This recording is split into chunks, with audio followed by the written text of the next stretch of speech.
Today's episode is brought to you by Forvis Mazars. SoundCartel.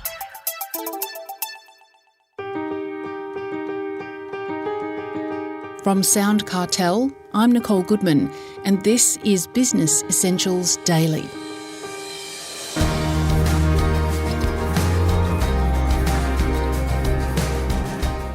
You've been invited to present to a potential client. Fantastic!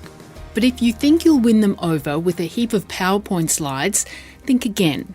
Your sales pitch needs to be clear and connect emotionally through strategic storytelling.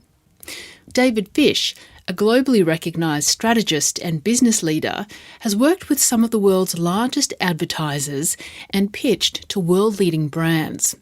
David's written a book on his expertise, What It Takes to Create Winning Presentations.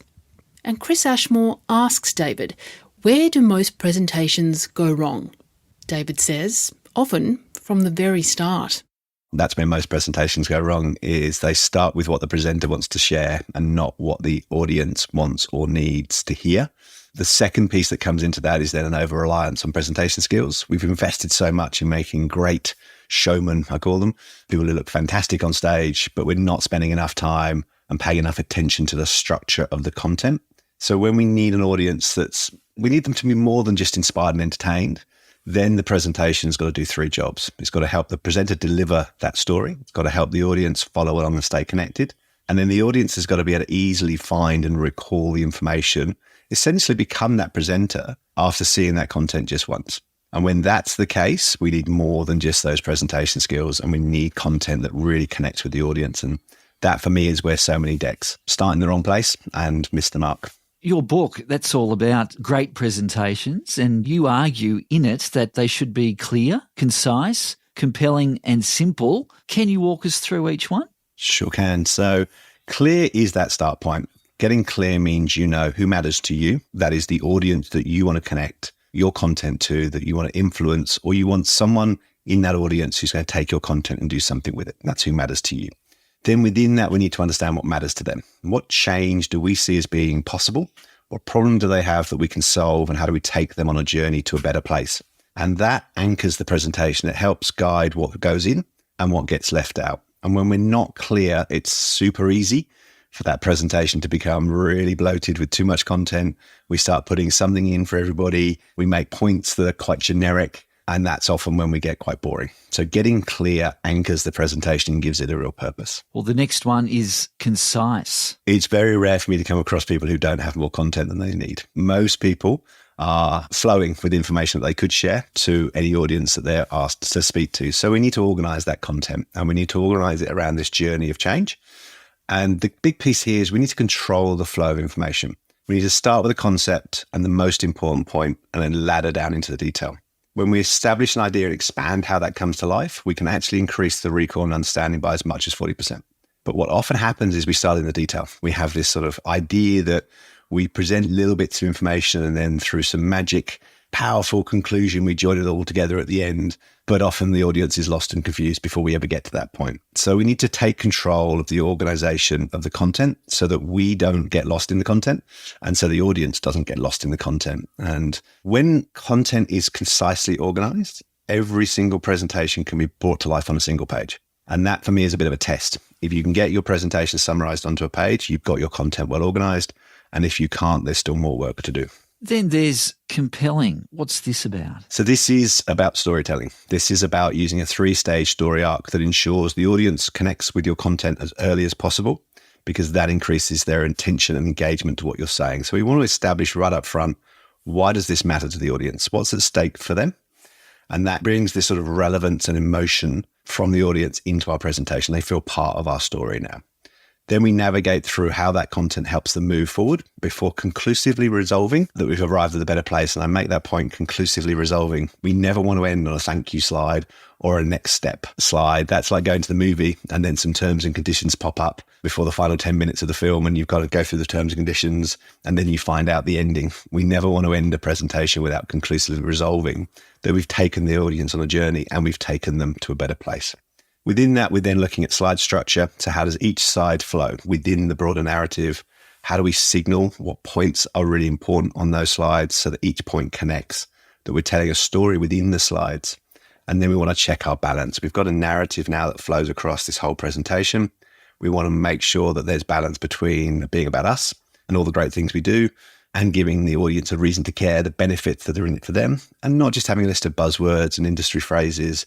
We want to join those two things together and just make sure there's balance.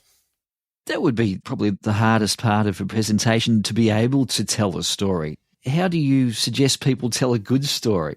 It's a great question. So the most important part of the story, if you've got that structure of establish the story, navigate through the core of the content and resolve, that navigation through the core of the content requires a narrative. And the best narratives are written away from a set of slides. Slides are, in fact, quite evil. They will draw you into things like the picture, where to put the heading in relation to the picture. Do I use white text on a black background? All of those things, the template, start becoming the primary focus when actually what matters is the story. And so if you take yourself away from a set of slides and actually write in a Word document, on a piece of paper, sometimes I'll do it on Post-it notes, write the story as a narrative, a storyboard, essentially. If you were storyboarding a movie, you would go scene 1, basic premise, scene 2, basic premise, scene 3, basic premise. That's how we want to think about a presentation. If I've got 6 sections to my presentation, what is the story from section 1 to section 6? How do they flow and connect? Then I can turn that into slides. Unfortunately, we're guilty. I think the stat is 78% of presenters will tell you that they grab slides from existing presentations when they make a new presentation. It's a reality. It's a terrible habit. And it makes that story really hard to get right. It's like grabbing scenes from 5 different movies and then hoping that the audience doesn't question why Mickey Mouse and Donald Duck appeared at the same time. It doesn't make sense and the audience gets lost because we've grabbed scenes from different movies. And so we want to think about our story away from the things that are going to distract us, which in the case of presentations are slides. The fourth element for a good presentation is keep it simple. It's my favorite. It's the one you have to do last because it's the hardest to do. And if you haven't done the work to get clear and concise with a compelling story, then it's difficult to become simple. But simple is when you can take a helicopter view of the plot, the plan to navigate through that story, and then the potential within that story for your audience. So if you come up and look at your content, the plot is the story of change that you want to describe within the overall narrative that you've got. The plan is how you're going to navigate through that. And the potential is the highest level benefit for somebody sitting through and being taken through this content. And when you literally can get that down on a page, it empowers you to be ready for anything. If someone stops you in the corridor and says, hey, Chris, why should I see this presentation that you've put in for Friday?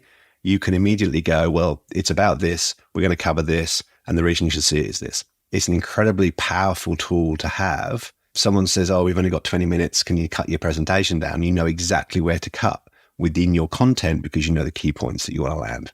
So this helicopter view is the last part of looking over all of your content and then bringing it together in that plot, the plan and the potential and getting that down onto one page. We've covered a lot, David, but I suppose being a great presenter is bringing all those elements together. It doesn't happen overnight, so lots of practice. Absolutely right. And the book's based on tools, and I talk about tools for a couple of reasons. One, to avoid process, because process is harder to learn than grabbing a tool that you need at a certain time. But absolutely, the more you practice with a set of tools, the better you become. If you look at a great craftsman, they've put hours of practice in. So as you become practiced, you also become quicker. One of the things that a lot of the barriers that I hear and objections around working on presentation structure is time. But the more you use a tool, the quicker you get it applying it. So I can look at a 60 or 90 slide presentation and within 10 minutes, I can find 30 plus things that I can change to make that a more compelling presentation because I've done it so much. So yes, initially it takes a little bit of time to start to apply things differently,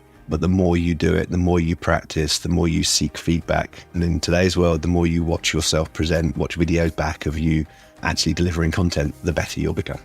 That was David Fish, author of What It Takes to Create Winning Presentations.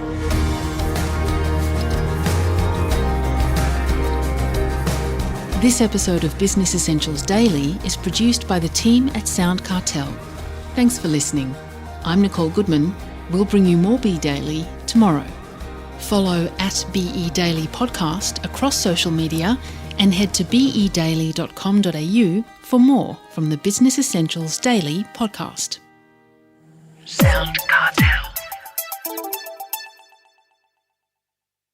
This episode was brought to you by Forvis Mazars. To find out more, visit forvismazars.com/au. That's FORVISMAZARS.com/au.